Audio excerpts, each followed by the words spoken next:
All right. Okay, Robert, when were you first diagnosed with cancer, and what type of cancer was it? First diagnosed by the VA in Reno. I'd gone in for a normal carpal tunnel surgery, my right hand. And as is standard procedure, they took a chest x-ray before the surgery. Called me back a couple of days after the chest x-ray and said that they wanted another x-ray. I went back in, and then they called me back and said they wanted to do a CT scan. After the CT scan, they called me in to speak with the thoracic surgeon. I knew I had a little bit of a cough, but I thought maybe it was allergies and so forth. They informed me at that time that it looked like from the CT scan I had stage 4 lung cancer. And their approach at that point was to do a removal of my upper left lobe.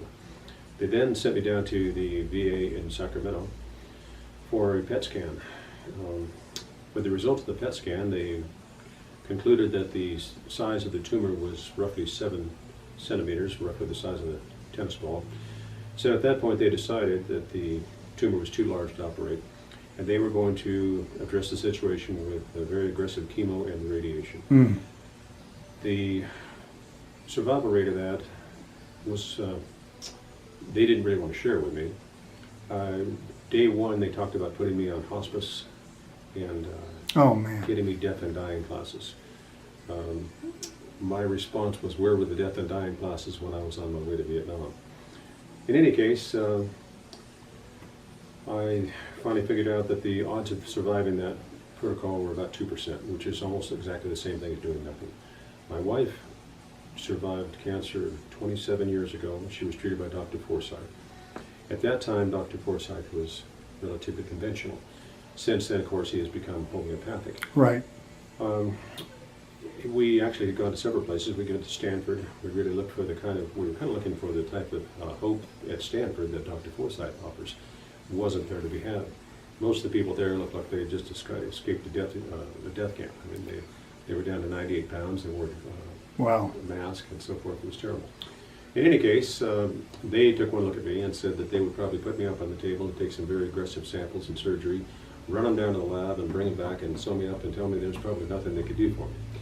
I might be a slow thinker sometimes, but in that particular instance, it did take me long to figure out that was not the way to go. So we did get an appointment with Dr. Forsythe, and he did get us into his protocol and so forth. It's been quite successful up to this point. Right now I have a little bit of a relapse. My numbers are up slightly. Hopefully we can get back down, but when I came in to see Dr. Forsythe, I was coughing up blood. Never really had a lot of difficulty breathing. I hadn't had a lot of pain, but we knew that we had some tough stuff going on there. I've about lost my voice, almost completely. And so I'd say I've had an extremely positive experience with Dr. Forsythe. The staff is particularly wonderful. I have strong Christian beliefs. They are very much in agreement with Dr. Forsythe and his staff. I personally don't know how anybody could fight this kind of a thing without this kind of faith. Amen. Amen. Robert, would you say that the doctors do the work and God does the healing? I would say that they do. That's pretty well put. One day I noticed, I came in and Dr. Forsythe had to sign something, and he remarked that he should have spent a little more time practicing his penmanship. And I told him, I said, Doctor, I think that most of us here are pretty pleased with where you put your efforts as far as studies. We're pretty pleased how that all turned out. But great people, wouldn't want to be anywhere else. It's sad to think that there are so many people out there going the conventional route. I've seen very, very little success with that. That's the sad part, Robert. They don't know any better. And that you make number 29 testimonial, and they're all the same. They all give such high ratings for the staff, the nurses, and the doctors here. And I've got to share with you, I am so pleased that you brought up the spirituality in this place. You can almost feel it, you know, when you come into Forsythe Cancer Care Center. You know, it's almost like a spiritual experience because the doctor and his doctors know what they're doing. The nurses do as well. And I'll be the first one to tell you today maybe you look great. Oh, thank you. Thank You very look much. great, and I'm very well convinced that you're on the right road to recovery. Well, that would make at least two of us. I know my wife certainly thinks that too. And like I say, Dr. Forsythe cured her 27 years ago. So, Yeah.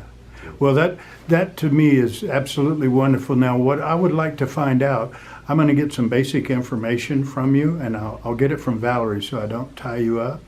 I'm going to get some basic contact information from you so that you can start receiving the Forsythe Cancer Care Center newsletter.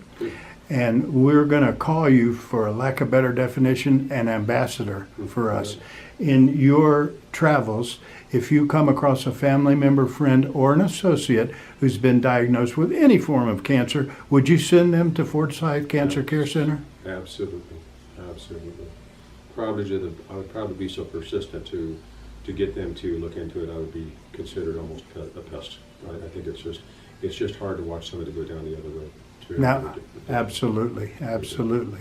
And next question, and the final question is it okay for me to come and work on your ranch for a little while Yeah, sometime? you bet. I'm just kidding you, Robert. I have my own headaches at my ranch. But I want to thank you for the interview. I want to thank you for the wonderful, kind words that you have about the Forsythe Cancer Care Center, because our goal is to see that a Forsythe Cancer Care Center is in almost every major municipality so people don't have to travel so far. Would that not be a great idea? It would be fabulous. It would probably be the greatest step forward in cancer, as far as the cure of cancer, in decades.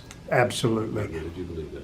Without a doubt, Robert, it's my personal opinion, and I'll see if you share it with me, that there is no greater integrative oncologist than Dr. James Forsythe. Absolutely, absolutely.